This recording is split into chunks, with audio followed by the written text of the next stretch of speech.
Hey everybody, XCI here. Welcome back to a blind let's play of Mass Effect 3. Here we have Joshua Coyote Shepherd.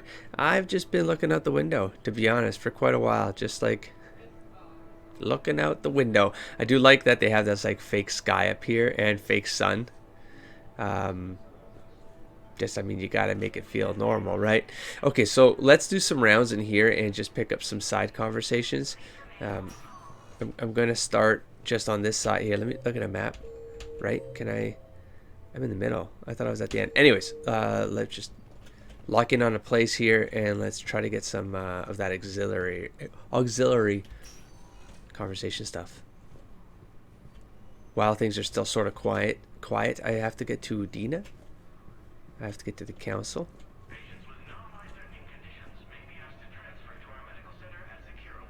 I also love that stuff right there, like the ambient radio noise. It's all relevant to really make it feel like you're here, you're immersed in this place. No, I want to go all the way this way. That's awesome. What were you saying?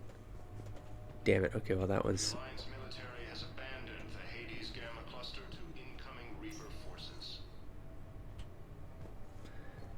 okay. This you can replace my leg, right?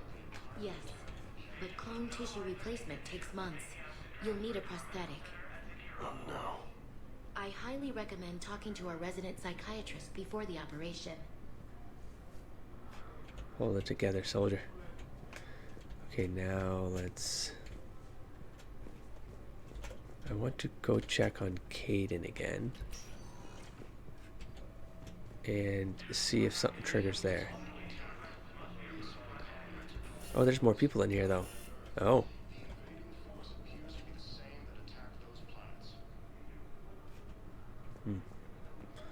Okay. According to the council, go on. It's because I want to hear it all. I want to hear it all. So, man. Okay, let's just. Commander Shepard to refer to a theoretical enemy. I missed the beginning part of that, but I don't like. I don't like the idea of theoretical nothing. All right, if I say something is, then it is. Let's go over here. Right there, right around the corner. That's the one I want. And I'm going to talk to the doctors again, see if I can pull something new. We were deployed to Tiptree. It's a small human colony. We were supposed to help with evac. The enemy was landing. Just scouts, the Turian things, a few of them. Big ones. We were spread over half the continent, getting colonists to shuttles, wiping out husks. It sounds like you were doing good work. Could I have a gun? I'd feel a lot better. Just tell me what happened at Tiptree.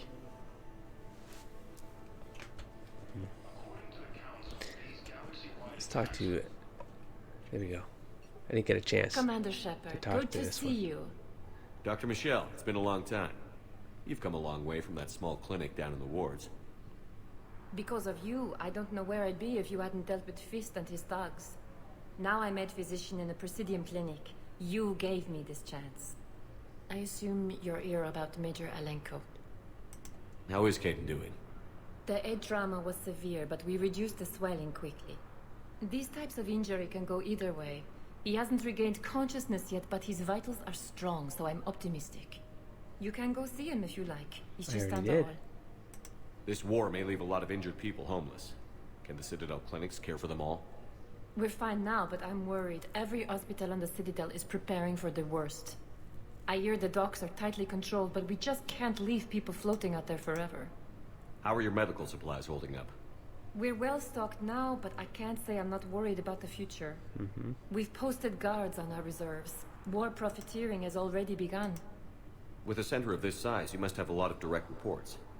We've got 12 full-time doctors and over 50 support staff. It can be overwhelming, quite different from my days in the wards. Keep up the good work, Doctor. I wish that she had a bigger You part too, in 2. Commander. Mass Effect 2. Okay, I can talk to her again. Hello though. again, Commander. Here to see our patient? I'm actually here to see you. Oh. Oh, really? How can I help you? Oh, okay. I was never mind then. Keep up the good work, Doctor. You too, Commander. Just saying hi. I'll see you on the oh, that wasn't Chick. Chuck was getting her supplies. She's getting on the ship with us. Yeah, the comments have let me know that it could have gone either way there. Welcome to Citadel. I got everything out of here. You can choose one or the other. The whole war asset thing is new to me. I'm gonna make some mistake. Let's put that in quotes. I don't consider them mistakes. Oh, just a comment about it. I could do something on here. Hold on. Please select a destination. Let's just go. Well, hold on. Let me go back to the Normandy. Before I go, I just want to do another round of just the side talking. Now arriving at docking bay D24. But yeah, anyways, the stuff with the war asset, I'll just get that out of the way just in case some of you are new to the channel. You just got here. I am playing this game informed by RP decisions based on this character and whatever his story is from Mass Effect 1 and Mass Effect 2. And what that means is sometimes there's going to be game decisions like the one in here with the journalist that I bring her on board because it just didn't make sense to this character's narrative so far. And on top of that, I had no idea about this how these war asset things worked. My confidence has been increased in the comments because there are other ways to get those points or whatever they are. So I'm okay with that. I'm okay with making decisions where I do lose some game content because if you bring on the ship, I guess there's like extra content that opens up to you in context and all that. But it doesn't make sense for this character. And so that's always going to sort of win when I have to make a decision. RP is going to win. Versus Meta, for example. Although Meta can come very close to convincing me. And there's chances, I mean, there's scenarios where Meta could convince me, but... So, you're just silent behind enemy lines until the war is over? No, they've got us on rotation. We're mostly in fortified holding zones until strike teams clear an area. Then we come in and set up medical bunkers and supply depots. And then the main fleet comes in to occupy. I'm not wearing commando leather, honey. What does that mean? We'll be perfectly safe. They don't put engineers on the front lines. Am I too close? Won't be able to talk to us. God, you're a little too close to me there, buddy. Back up. I'm invading in their personal space. Hey, guys. Hey, how's it going? Okay, stop. Okay, now let's go to Udina. And I'll do another pass on the way out. Actually, okay, let's go to the hospital. Let's do the hospital, then the Citadel, then the hospital, then back here. Gotta get all these in. Now arriving at Huerta Memorial Hospital. Eavesdrop We're again. at this little farm. We'd killed a few enemy scouts, and it's quiet. The shuttle gets called away for support, so I'm there for the night. The humans get me dinner, show me around. One of them, this freckled farm girl, maybe 15. She wants to hear all about what it's like to be a commando. You were probably the most exciting thing ever to land at her farm. Yeah. She's saying she wants to be a pilot, and I say that life on a ship is grimy. And she asks if I'd like to use their shower. Going by my records, you'd been on active duty for more than 3 weeks. Probably no real chance to get clean in all that time. Pretty much, yeah. It's gonna go somewhere bad, isn't it? Okay, that's where that one ends, huh? Okay. Let's go all the way to the back. I felt like there were 3, though. Like, maybe there was just a short one over here, those 2. Okay. Okay, I need surgery, but when can I get back to the front? You're not. What? You have extensive nerve damage. Once we remove the leg, we can't install a prosthetic for at least 5 weeks. I told my squad I'd fly back next week. I'm sorry, but that's impossible. Okay, so there are definitely only 2. Okay, so let's now go to Udina, and this is going to push something. This is going to push something ahead. I think the radio is now starting to repeat as well, which is good for me because it means I won't get distracted as often. I promise nothing. Let's go here again. So I'm in the shower with Okay. hot water and everything. And that's when Neaira came. Neaira was another huntress on your ship? Yeah, a friend. I wanted it to be more than that, but she had a medical condition. It's okay. It's in the file. The farm girl calls in to me that another Asari is here. I thought the shuttle had gotten back early. I come out in a towel, and Neaira walks through the door. But it wasn't her. Not anymore. Oh? Should that name be familiar to me? I feel like that's not one of the daughters, is it? You know what I'm talking about. Is that enough? I would prefer to hear all of this now, because that story seems to have some sort of continuity in it. That walking away is sort of strange, because, like, imagine you come back days and days later. You're just talking about getting out of the shower. Days later, after we traveled the stars. Seems weird.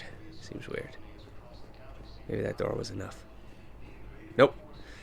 Alright, well, we'll be back. Let's get in the elevator. Now arriving at Goddamn. Stadium Embassy. Ooh, this is pretty. It's just, I'm not looking forward to interacting with the council. I have a feeling that's where I can make a big slip that's irreversible with this character at this point.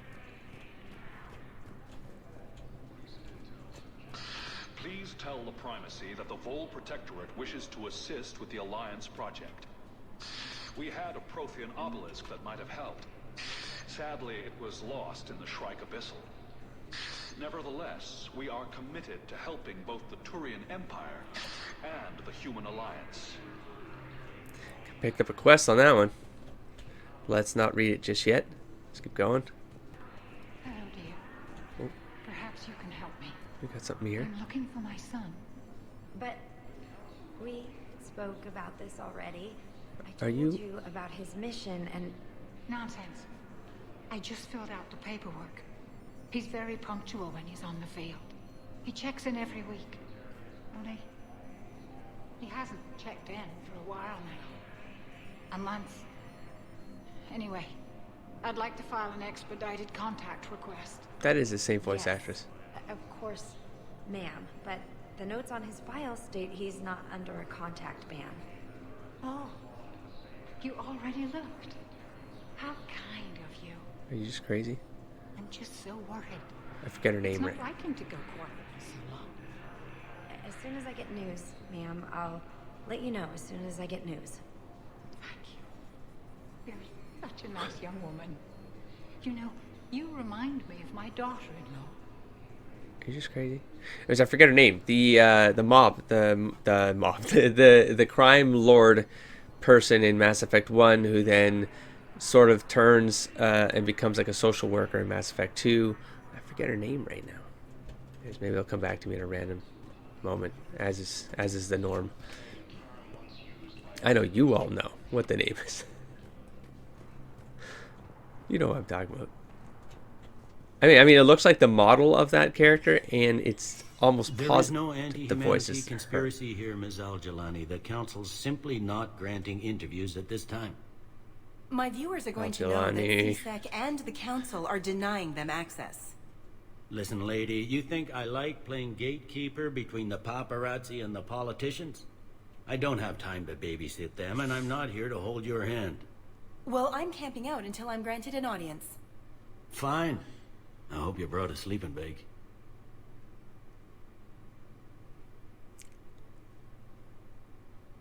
Commander Shepard? Commander, humanity has questions. See, this is why. This is why you're not allowed on my ship. Damn press. See, you're keeping the peace. Yeah, I feel like a glorified doorman. Most people would see it as a move up. Wedged in here with all the stuffed shirts? I'd rather be back down on the streets. I appreciate the higher pay grade, but I'm not a political creature. If you didn't want to be upped, why'd you accept? You don't say no to Counselor Udina. Well, maybe you would, but I gotta live here. I know, squeaky wheel gets the oil, but I didn't lobby for a promotion like some other officers. I'm not even sure why he picked me. I never know with politicians. I hate political BS. Politicians are the weeds of the galaxy. If that was a bumper sticker, I'd stick it right here on my desk. Good. We're talking. The doors are closed right there, bud. You and me both. I haven't been back in years. No, I may never. If this ain't the end of days, it's pretty damn close. I'm up to my neck in trouble, but if there's anything you need, I'll do my damnedest to help. Whew. Is the Citadel gearing up for war? There's a false sense of security here. Even people from worlds that have gone down act like they're safe. Well, I guess it's not just human nature.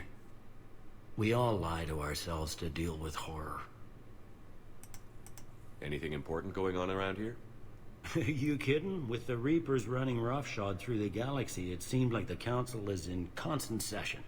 We got more ambassadors and dignitaries here than ever before pleading their cases. But that's just the tip of the iceberg, really. Thought things were relatively quiet here. Well, compared to where you're coming from, I like how they did that with the keyboard. But the war's being felt everywhere. Millions across the galaxy have been displaced, and most of them come here. Must have you doing somersaults. Yeah, already allocated the bulk of my men to customs, but we're still overtaxed, cataloging and processing them all. It was Udina who made you a commander, huh? Yeah, he's become an even bigger shot around here. Got a lot of ambition. He suspected That's a bad thing, man. Palin was conspiring against the Council and had me investigate. Find anything incriminating? Yeah, enough to arrest him. When Palin resisted, I was forced to kill him. Udina rewarded me with the promotion. Near as I can tell, being a commander just means I'm putting out different fires. You got loved ones out there? Yeah, the son, right? Somewhere. Ex-wife I lost track of. From the Shadow Broker files. And a son and daughter. They're still on Earth. Catch a daughter. I didn't think I caught a daughter. I'm sorry, Bailey. Yeah, I'm just like everyone else. I'm losing myself and things I can control. And at the moment, that means creating the illusion of security here. Bailey, I suggest we do them. Yep. Good talking to you, Shepard. Okay, and then we took a left, right. So let's keep going down this. Oh, whoa, whoa. Can I have no map here. There we go. I do have a map here. Just before just so I'm not randomly walking into things, so let's try to put some order here. We have Counselor Udina and we have Spectre office. I'm doing the Spectre. Oh, good, it's left. So let's do. Oh, it's red. So that's a nay, sir. Nay, sir. Udina first. Let's look for side conversations, please. No, great. Okay, Udina it is. Commander, Counselor Udina said you'd be coming. If you'll follow me, the council is already in session. Here we go. Here we go. Our own problems, Counselor. Earth is not in this alone. Oh, cool. But Earth was the first Council world hit. By all reports, it faces the brunt of the attack. By your reports. See, oh my God, I'm already feeling rage. The reports are accurate. Earth was attacked by the Reapers. Like I'm done with these bitches. And it's just the beginning. We need your help. Everything you can spare. Each of us faces a similar situation. Even now, the Reapers are pressing on our borders. If we lend you our strength to help Earth, our own worlds will fall. We must fight this enemy together. And so we should just follow you to Earth? Even if we were to unite our fleets, do you really believe we could defeat the Reapers? I don't expect you to follow me without a plan. Counselors, we have that plan. A blueprint, created by the Protheans during their war with the Reapers. A blueprint for what? We're still piecing it together. But it appears to be a weapon of some sort. Capable of destroying the Reapers? So it would seem. The scales. It would be a colossal undertaking. No. I forwarded the plans to Admiral Haggett. The remnants of the human fleet are already gathering resources to begin construction. Our initial calculations suggest it is very feasible to build. If we work together. Have you considered that the Reapers destroyed the Protheans? What good did this weapon do? It was incomplete. There was a missing component. Here. Of course Something there was. referred to only as the catalyst. Of course it's called that. But they ran out of time How before they could convenient. finish building it. Do you really believe this can stop the Reapers? Liara believes it can work, and so do I. And while I haven't always agreed with Udina, he's right about this. We need to stand together. Now more than ever. The Reapers won't stop at Earth. They'll destroy every organic being in the galaxy if we don't find a way to stop them. I'm trying to be diplomatic here, Council. Don't shake your head like The that. cruel and unfortunate truth is that while the Reapers focus on Earth, we can prepare and regroup. We are convening a summit amongst our species. If we can manage to secure our own borders, we may once again consider aiding. I'm sorry, Commander. And settled. That's the best we can do. I'm gonna have the worst ending ever. Shepard, meet me in my office. I hope that's an offer of support. I'll be digging up what I can on this Prothean device, Shepard. You're hopeful. You're very optimistic there, girl. They're a bunch of self-concerned jackasses, Shepard. We may have a spot on the council, but humanity will always be considered second-rate. How can they be so blind? Again, I might add. They're scared, and they're looking out for themselves. Our people are scared, and we are looking out for them the best we know how. Counselor?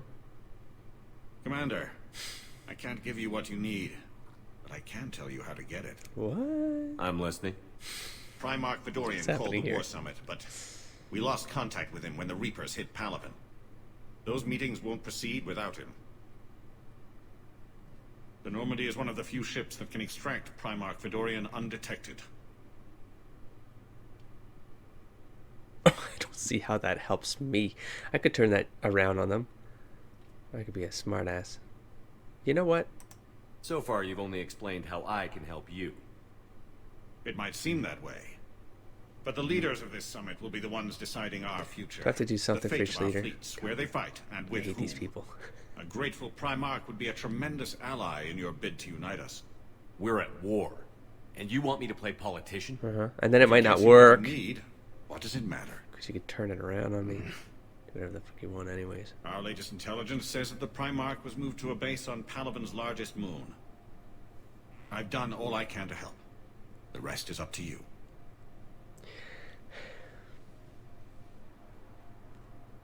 There is one other thing. The Council has agreed to reinstate your Spectre status. Look at that. I never Various resources accepted will your be made rejection. available to you. Good day. By the way. Well, do whatever I want. That went well. It's a start. I'll talk to the others in the meantime. See if we can support this summit. Move things along. Thanks. I do like that from a narrative perspective, though. That, because this is a trilogy, right? So now it's coming back around. The pattern is coming full circle. Oh my god. I'm seeing all these things pop up, and I do want to see this view, though. And it's reminding me of how much I still have to read. My god. Oh my god. It's gonna be episodes and episodes of Codex reading. Alright. Maybe I'll do a couple this episode, because I'll do them actually right now, because they're Citadel based, so those ones will be easy to find. Strike Abyssal, that's the one we picked up right there, the extra mission. We have Priority Palaven. Primarch Fedorian of the Turian hierarchy has called the War Summit that presents an opportunity for the Alliance to request help building the Crucible. Unfortunately, Fedorian was caught in the Reaper attack on Palaven. Rescue the Turian Primarch from Palaven's moon. Oh boy. Okay, let's do Codex. Reapers. The Reaper Nope, called this one. The Citadel races have classified the known variants of Reapers into 4 types. Oh, variants. Capital Remember what I said? ships are sovereign-class But Reapers that's not what I 2 think. kilometers in length. They Never typically mind. target the dreadnoughts, defense installations, and industrial cities of organic civilizations. Experts believe the Reapers harvest a single species of organics during Where each is it? cycle of extinction to create these massive ships. Some capital ships are capable of launching small drones equivalent to fighters. Destroyers are 160 meters long and, in astounding numbers, make up the bulk of the Reaper fleet. They engage cruisers and other smaller ships, as well as communications posts and enemy command centers. Research suggests destroyers are created from those species that are not harvested to make capital ships. Troop transports carry husks to unconquered planets and bring victims of the harvest to Reaper processing centers. They vary in length from 200 meters to 1 kilometer. So matrixy. Unlike capital ships and destroyers, do not appear to be self-aware. Instead, other Reapers operate troop transports remotely. Processors, also called slaughter ships, are mobile centers for mass DNA harvesting. Good Lord. Like troop transports, processors appear to be remotely operated by sapient Reapers. Alrighty. Maybe we'll do a... We'll just look at... There we go. Although melee combat applications for the Omni tool are almost as old as the device itself, the feature was largely unused prior to the Reaper invasion. The need to take on multiple husks in close quarters forced the Alliance to develop ways to enhance the tool's offensive capability. The most common melee design is the Omni Blade, a disposable silicon carbide weapon flash-forged by the tool's mini-fabricator. The transparent, nearly diamond-hard blade is created and suspended in a mass effect field safely away from the user's skin. Warning lights illuminate the field so the searing hot blade only burns what it is intended to: the opponent. More technically adept soldiers frequently modify their Omni tools to maximize stopping power through electrical, kinetic, or thermal energy. Some troops integrate the weapon with their kinetic barriers, transforming the Omni tool into a wrist-mounted bludgeon. Others fabricate flammable gases, held in place by a mass effect field and ignited upon impact. All prove deadly surprises for opponents who expect a disarmed Alliance warrior. I like. Let's go. Let's try a few more in here, actually. Known associates? Sure. Admiral Stephen Hackett is a decorated officer in the Systems Alliance. Yeah, we've done Hackett. Dr. Liara Tassoni is an Asari information broker with a background in scientific research on Prothean technology. Born on Thessia in 2077, she is the only child of the late matriarch Benezia. Although mother and daughter became estranged in the years before Benezia was indoctrinated by the Reaper known as Sovereign. Tassoni is also a highly trained biotic who served under Commander Shepard aboard the SSV Normandy before the ship was destroyed in a collector attack. Before she became involved in galactic affairs, Dr. Tassoni spent 50 years researching the Protheans' technology and the mystery of their extinction. She now divides her time between uncovering Prothean ruins and consulting with noteworthy representatives of the various Citadel races. Keep going. Major Caden Alenko is a human biotic and an officer in the Systems Alliance. He served as staff lieutenant under Commander Shepard on the SSV Normandy during the Battle of the Citadel, and now heads the Special Operations Biotics Division at the Alliance Warfare Center. An Alliance tribunal recently called on Alenko to testify about his experience with the Reapers. Alenko suffers from severe headaches because of the early model L2 biotic implants. Wonder if that's going to have an effect this game. The L2 implants have since been discontinued due to the risk of neurological damage. This would be the moment to do it, to make something happen with that. Flight Lieutenant Jeff Joker Moreau is a respected pilot with the Alliance Navy. Born and raised on Arcturus Station, he is widely considered to be the best helmsman in the Systems Alliance.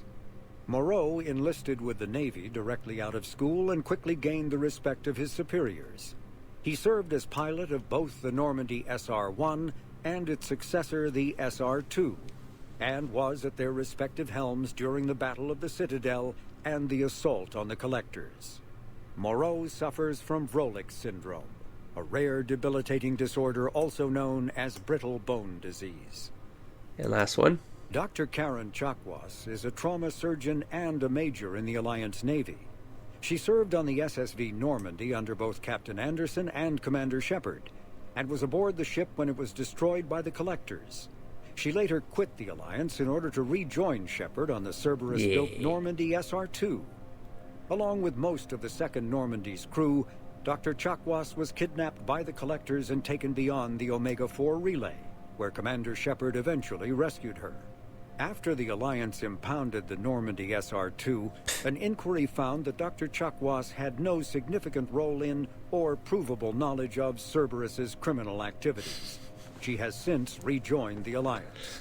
Quote unquote. Thanks for pulling the streets there, boys. I think I'm done here right now. Galactic Humanity and Systems Alliance. Okay, maybe this one. When humanity won a position on the Council for its part in defending the Citadel, the Alliance chose Captain David Anderson for the position. Udina became his advisor. Anderson eventually quit over frustrations with Council politics, and the Alliance named Udina to the office. What's going on here? Okay, despite his unwavering focus on human interests, Counselor Udina is usually willing to collaborate with other species. Even his opponents can see that Udina gives fair consideration to non-human proposals so long as humanity also benefits. Earth, the home world and capital of humanity, was enjoying a new golden age before the Reapers attacked. Disease, pollution, and other social ills were on the decline, thanks to technological advances and a wealth of resources from the colonies. Earth was an inspiration even to alien cultures, resulting in influence out of proportion with humanity's brief time on the galactic stage. The Reaper attack has put an end to any semblance of this former life. The great cities of Earth are storehouses of human DNA for the Reapers to harvest. Reaper gunships, capable of megaton-scale firepower, annihilated industrial centers in seconds. The militaries of Earth's disparate nation-states have retained only partial communication with the Systems Alliance fleets, leaving the planet's resistance efforts uncoordinated and vulnerable. The loss of the Combui network has cut off Earth's economy from the rest of the galaxy, sending shockwaves across galactic markets and a significant obstacle to receiving aid. A political economic pact for collective colonial security, the Alliance is the central galactic institution of human society. The Alliance gained associate membership to the Citadel Council in 2165 and full membership in 2183, with Ambassador David Anderson representing humanity. Human political economic relationships vary between combative and lucrative. The Turians, who'd fought humans during the 2157 First Contact War, have become valuable trade partners. A long time ago, actually. Despite residual social hostility. Really wasn't. Other relationships are even more complicated. The rapid rise of human political influence on the Council, achieving in decades what others waited or are still waiting centuries to acquire, has galvanized suspicion and resentment against humanity. That negativity is vastly outweighed by the respect and trust humanity earned by saving the Council during the 2183 attack on the Citadel. Where would y'all be? At the cost of Alliance cruisers Cairo, Cape Town, Emden, Jakarta, Madrid, Seoul, Shenyang, and Warsaw, and their 2,400 crew. The Systems Alliance is an independent supranational government representing the interests of humanity as a whole. The Alliance is responsible for the governance and defense of all extrasolar colonies and stations. The Alliance grew out of the various national space programs as a matter of practicality. Sol's planets had been explored and exploited through piecemeal national efforts. The expense of colonizing entire new solar systems could not be met by any one country.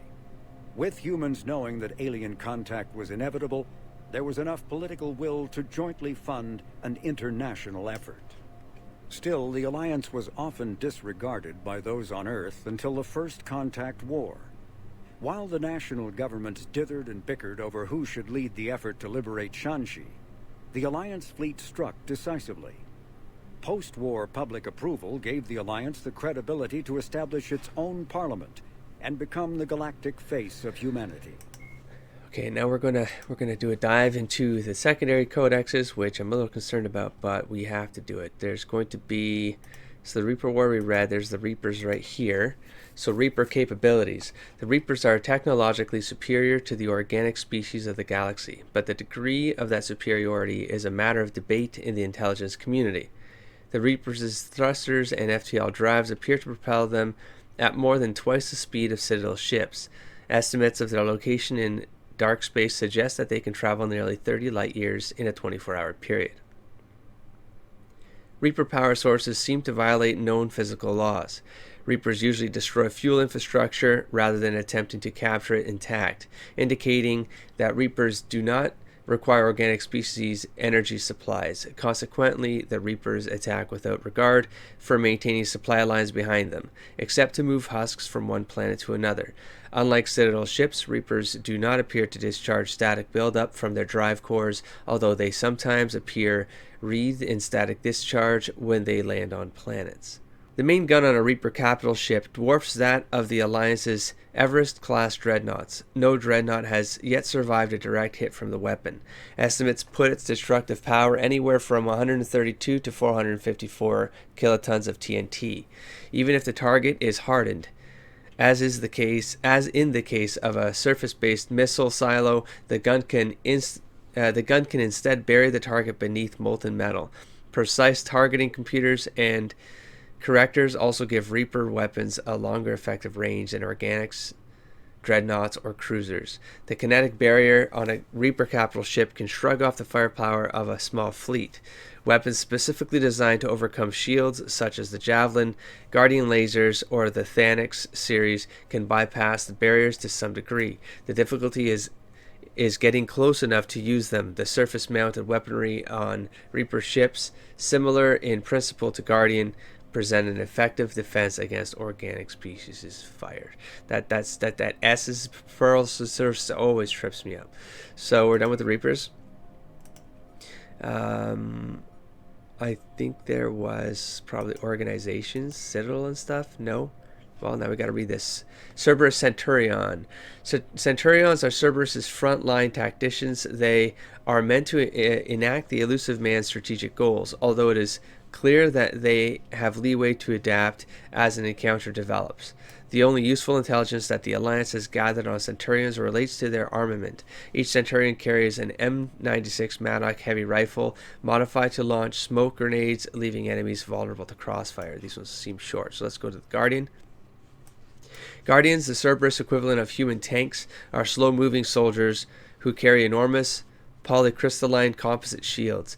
The weight of the shield requires an armored suit equipped with hydraulic assist and a dedicated power supply. Jesus. Combining this exceptional protection with a suite of enviromapping systems, Guardians focus on flanking opponents to flush them from cover. The Guardian's slow but relentless approach is intended to demoralize enemies, as it did, as well as draw their fire but rip away their shields, and the Guardians become little more than cannon fodder. And then we got the Trooper. Assault Troopers are the backbone of Cerberus forces. Those candidates who make it through the grueling basic training are submitted to an intensive psychological program that renders them fearless, disciplined, and unrelenting. Outfitted with custom-designed armor and rifles, these soldiers function with determined precision and practiced teamwork. The first to rush into a fight, assault troopers often work in tandem with more powerful units. They make strategic use of the scenario, keeping their opponents occupied until it is too late to react to the combined Cerberus force bearing down on them. Okay, well, that's still got, there it is. It was Citadel and Galactic Government. We have Citadel Council. The Council is an executive committee composed of representatives from the Asari Republic's Aturian hierarchy and the Solarian Union. Though they have no official power over the independent governments of other species, the Council's decisions carry great weight throughout the galaxy. No single council race is strong enough to defy the other two, and all have a vested interest in compromise and cooperation. Each of the Council species has general characteristics associated with the various aspects of governing the galaxy. The Asari are typically seen as diplomats and mediators. The Solarians gather intelligence and information. The Turians provide the bulk of the military and peacekeeping forces. Any species granted an embassy on the Citadel is considered an associate member, bound by the accords of the Citadel Conventions. Associate members may bring issues to the attention of the Council, though they have no input on the decision.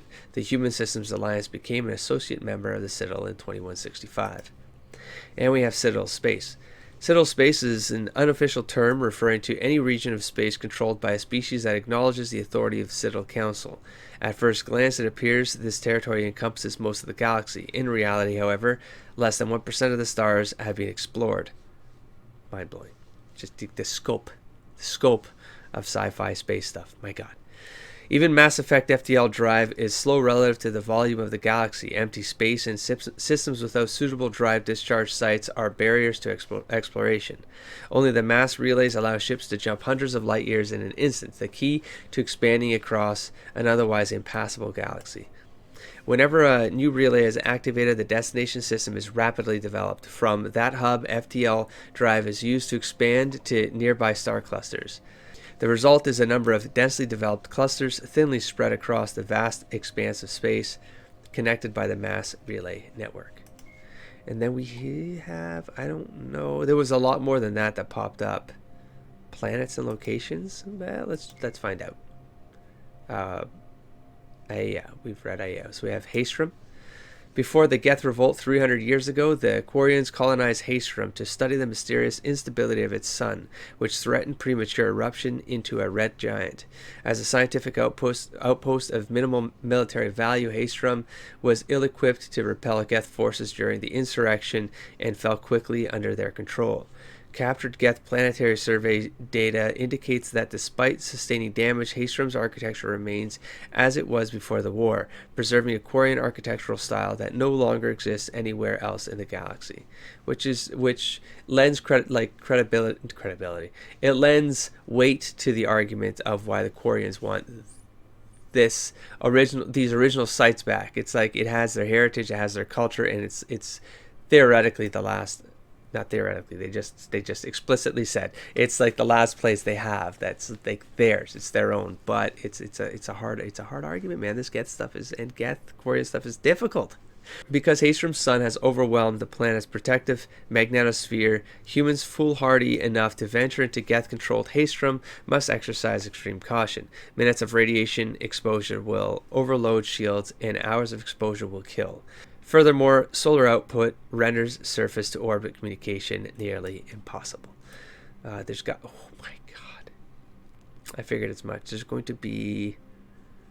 none of these I really need to read right now. So, you know what? We're good for now. Technology. Sure. How much could be in here? Well, artifacts. Sure.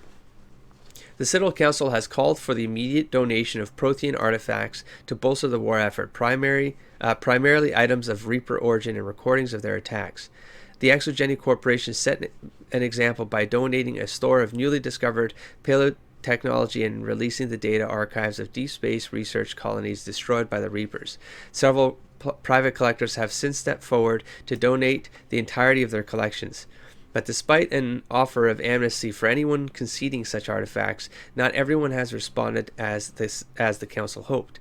Several artifacts have been found in obscure underground markets on safe haven worlds, presumably sold by newly arrived refugees who needed funds to survive. Reports say that smugglers continued to sell stolen artifacts, and armed raids on archaeological sites have rendered even legal operations extremely hazardous. After several reports of mercenary groups turning on the archaeologists who hired them, Elena's Risk Control Services began to offer security details for archaeological sites at considerably reduced rates. Of course they did. Sure, let's read this stuff. So we have an artificial intelligence is a self-aware computing system capable of learning and independent decision-making. Creation of a conscious AI requires adaptive code, a slow, expansive education, and a specialized quantum computer called a blue box. An AI cannot be transmitted across a communications channel or computer network. Without its blue box, an AI is no more than data files. Loading these files into a new blue box will create a new personality as variations in the quantum hardware and runtime results create unpredictable variations. The Geth serve as a cautionary tale against the dangers of rogue AI, and in Citadel space they are technically illegal. Advocacy groups argue, however, that an AI is a living, conscious entity deserving the same rights as organics. They argue that continued use of the term artificial is institutionalized racism on the part of organic life. The term synthetic is considered the politically correct alternative. That entry was in Mass Effect 2, and it was a great one. And we have VI. A virtual intelligence is an advanced form of user interface software. VIs use a variety of methods to simulate to simulate natural conversation, including an audio interface and an avatar personality to interact with. Although a VI can provide a convincing emulation of sentience, they are not self-aware, nor can they learn or take independent action. VIs are used as operating systems on commercial and home computers. Minimal VI agents are also available. Agents are compact and specialized. Some serve as personal secretaries, filtering calls and scheduling meetings based on user-defined priorities. Others are advanced search engines, propagating themselves across the extranet to collate user-requested data. Commercial VIs in a variety of stock personalities are available at any software retailer. Boutique firms and hobbyists also build unique VIs to personal specifications. Although the new Blade Runner movie, that kind of did something really cool with this. I enjoyed that movie. Anyways, although software emulation of living personalities is illegal, reconstitutions of famous historical figures are common. We are going to wrap this up here. I'm fairly certain I'm fine with I want a combat master. I need 5 points. So we're done here. Resume. And you know what? I do need to wrap up this episode. But shoot, hold on. I want to go back to those other conversations. Oh, the Spectre thing probably opened up too, right? How come sometimes I get the map and sometimes I don't? I don't understand. I'm hitting M. Thank you. And we have 3. So no, 3 is Spectre Office. We just have 3 to do. But you know what? I am going to wrap this up here. We'll just continue this next episode. I'll probably do another, I don't know, 1/3 of it will be Codex reads, just so we can get a little more of that done. And I'm going to do loops of this thing for some of those side conversations and try to get to the end of those, or at least get them to loop. So yeah, without further ado, I will catch you in the next episode. Don't forget to explore, engage, and inspire, buddy. Peace.